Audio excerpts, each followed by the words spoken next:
Welcome back to Modern Handgunners. I'm Bob Mayne from the Handgun World podcast, and joining me is... I'm Ben Branam from Modern Self-Protection, and we're the Modern Handgunners.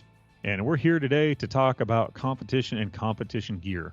We talked the last episode on all of the things that are great about competition, and we talked about testing your gear. Well, I am in a huge gear testing phase right now for all of the new crap I'm buying. So, yeah, I got stuff, and sitting next to me on my bench here is my Batman belt for competition. And I do this for my PCC, my pistol caliber carbine, and my pistol. And here's my competition holster for my pistol. And then I'm really testing these two mag pouches for my Scorpion. And you can see they're just barely a little different. And, well, that makes a difference for me. I've been testing these for a while, and I really like them.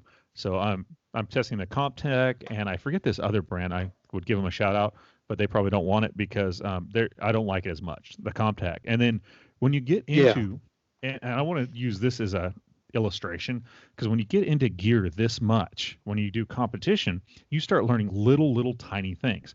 Like one of the little things I'm learning about these is you can see how this one sits lower in my belt and it covers less of the magazine. This one sits a little higher on the belt and it covers more of the magazine, so not as much sticks out. Well, first, is it an issue? Is it going to fall out? When I run around, they haven't fallen out yet, so not a problem. They both hold securely. But when I go reloads and stuff, which one is faster? Which one do I get a better grip on the magazine? And does it really matter? And I found out that actually on this carbine, it does matter. If I can get more towards the bottom here, it's more consistent for me. And then my thumb to hit the release on the bolt is a lot faster.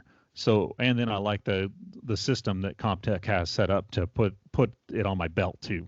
So there's a couple things there, but you can really, if I just showed you a picture of these, you probably wouldn't even notice that one is taller than the other, and you would doesn't really matter, right? If you see that little, it's a finger's width, less than an inch. But for me, it makes a big difference. So I get to learn my gear that intimately by studying this stuff and working through the competition. And that's one of the reasons I love competition, is just, if nothing else, to test all my gear. Yeah. Now, thanks for sharing that. I want to mention you don't have to get real elaborate and real fancy. You don't have to spend a lot of money. As a matter of fact, one of the bases of competition, for example, like IDPA, that stands for International Defensive Pistol Association. So you can just show up with a Glock 19, for example, and your concealed carry holster, as long as it's a safe holster, and they'll tell you what's safe and what's not, and a regular mag pouch. And if you have a mag pouch, your handgun, and a concealed carry holster, you could still compete with that because they'll put you in what's called the concealed carry pistol division. Well, and then you can test other stuff too. For all of you, I know, Bob, you for a long time would keep a magazine in your pocket, your extra mags for things. You can see how much faster it is to run it on your belt than in your pocket. So you get to test all these different forms of gear and stuff. And yes, it's legal for you to shove your magazine in your pocket. And then like our local club, they don't really care. Like if you violate all the rules, they have an outlaw division that they'll just put you in the outlaw division, and that means you're on your own. As long as you're safe, you got to be safe. So as long as you're safe, you're good, and as long as your gear is safe.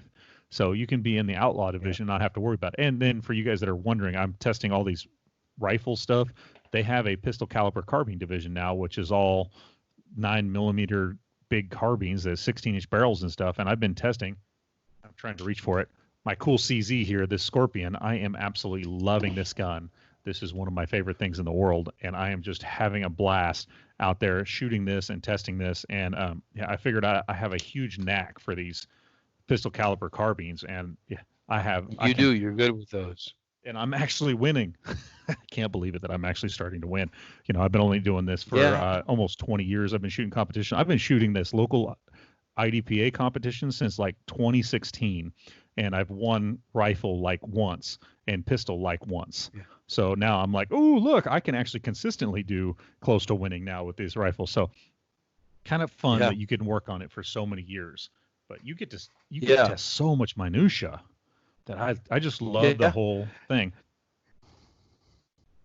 I got another minutia For for you people too. out there who Okay, and for people out there who might not be quite as elaborate, you could, like, for example, here's just a regular outside the waistband competition holster. Here's a stock M&P 9 millimeter 2.0 compact. You could just show up with these two. You got to have about three magazines, and you can compete in what's called the CCP, Concealed Carry Pistol Division. What that means is everybody else you're competing against, they're shooting concealed carry guns like this, or like a Glock 19, or even a Shield, a Sig P365. It's amazing, but they're shooting just the same as you are. Or you could step up into what they call the open division in some matches, and you can shoot a really tricked out gun with an optic and 22 round mags and things like that. Compensator, all of that stuff. Yep. But it's kind of cool. You Yep. get to test all that stuff, and you get to see how other shooters shoot and see what. And I got news for you: that optic and the compensator and all that stuff, when it's done right, it makes a difference. Those guys go Yeah, fast, really, really fast. they do. And I'm But they're starting to learn. competing with each other, with other people Right. with like equipment, like equipment. And you're not going to be well. They'll so every competition I've ever been to, they will list every shooter, just like 1 through 60, and they'll list your score. Yeah. And a lot of the scores, IDPA, ASA, and Steel Challenge, those are like my three favorites. And it's just raw time. It's not raw time. It's time plus any penalties you have for misses or whatever. And so whoever Uh-huh. has the fastest time wins. So it's really simple to score. USPSA, IPSC is a little harder. They do a hit factor, which is your score divided by your time gives you really an Yeah. average Let's not number of confuse too many points that you people with get. all that That stuff one either. that one's hard. So I don't really like that one as much because it's too much work. I mean, just go faster. The guy that does it the fastest with the least penalties wins. I mean, that's a simple mantra. But you start But getting even more at and more and stuff. Yeah, USPSA, they break you down into different divisions. They'll have a everybody's in a production division. division, which means a regular production handgun, which you can go buy off the shelf. And then they have other divisions based on the gun that you're shooting. And every competition has little different rules of what you can carry, what you can shoot, what you can use for gear, and what you can't. If you get really into one of these, you'll learn all the rules and what you can and can't carry. If you don't, just figure out what your carry gear is and what you want to do and how you're going to do it. Bob mentioned his Glock. Like this CZ I have, I've got 3 different manufacturers of magazines I've been testing for my CZ. Glock, you can have like 15 different manufacturers of Glock magazines. Then you can try them all and see which one you like best and see which one Hmm. runs and see which one doesn't. Because if it's going to fail, I guarantee it's going to fail in a competition when you're Yeah. in a hurry, didn't get it seated all the way, and now you're trying to run the gun as fast as you can. And it's going to, if a piece of gear is going to fail you, it will fail you in competition. It'll fail you in competition. Yep. I could say if it's going to fail you in the street for your survival, it'll fail you in competition. So if nothing else, you can shoot competition to test your gear, and that's what I'm doing with this CZ right now. I am actually have high hopes of starting to win and maybe be sponsored shooter and stuff. So I am testing things down to the 16th of an inch and a quarter of a second or a tenth of a second. I mean, I've got 3 different manufacturers of magazine companies, and what it came down to is one of them drops out of the gun faster when I do reloads than another one.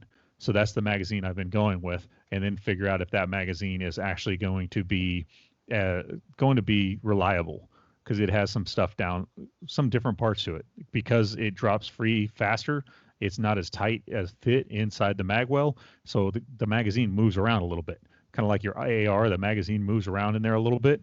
That's generally not great for function of your gun. That generally means that your magazine is changing angles a little bit when you're shooting, and that can cause problems inside the gun and cause malfunctions. So I get to test the magazines forever Yep. to see if they all work or not. So anything new you get in your gun, go out and test it. If you got a new trigger put in your gun because you got a super duper whatever trigger you want to put in there for your carry gun, if you go to competition and you test it and you shoot a couple competitions, you're probably good to go for it to be a carry gun. If you don't test it, how are you ever going to know? So I just love all this gear where we get to test it and play with it. I am totally in the military. They called me a gear queer because I liked all the new stuff. And every time we went on a training evaluation or training exercise for a week or something, seems like I would have a new piece of gear that I would be testing out there with me, packs, pouches, magazines, everything. So I will continue to test forever to see what's going to be faster and better. And what gives me that platform to test really is competition. Yeah, yeah. So we encourage you to go to competition shooting. As we wrap up this part two, I think we should let people know that you and I both have audio podcasts that we do about every week. So check us out, and the links will be in the show notes. And then we have a special membership site for people that like to watch instructional videos, that like to learn how to practice. That's important. You need to learn how and what to practice. We have a membership called Shooters Club. Tell them about it.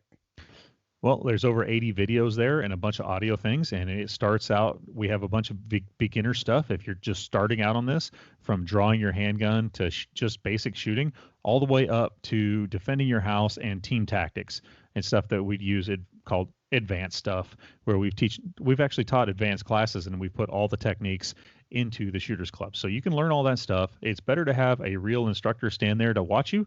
But if you can't afford that, the Shooters Club is a great way to do it, or it's a great thing to supplement the training that you're getting from an actual instructor. And I'd like to mention a lot of those videos are live footage videos from our classes where we were teaching this. We also have a lot of guests that have contributed material. Masada Ayub, Spencer Keepers, a lot of names like that are really good in the shooting industry, and even some COVID-19 preparedness stuff we even have on the Shooters Club. So check it out. It's only $8 a month, $75 a year. In the show notes here, there'll be a direct link to it. Ben, final word about competition shooting. Go shoot it, have fun, and then if you really want to compete, it really gets a lot of fun where you just start getting those tenth of a seconds and you start testing different magazines to see which one drops free from your gun faster. I have fun geeking out about all that stuff, putting it all on the clock and just playing with it forever. So go shoot a competition, have some fun, and see what kind of competitor you want to be. That's great. Good job. I'm Bob Mayne from the Modern Handgunners. You are Ben Branam from Modern Self-Protection, and Bob has to remind me every time of who I am and what I'm going to say. Later. Well, I do that because I like to make sure that people know. Bye, Modern Handgunners out.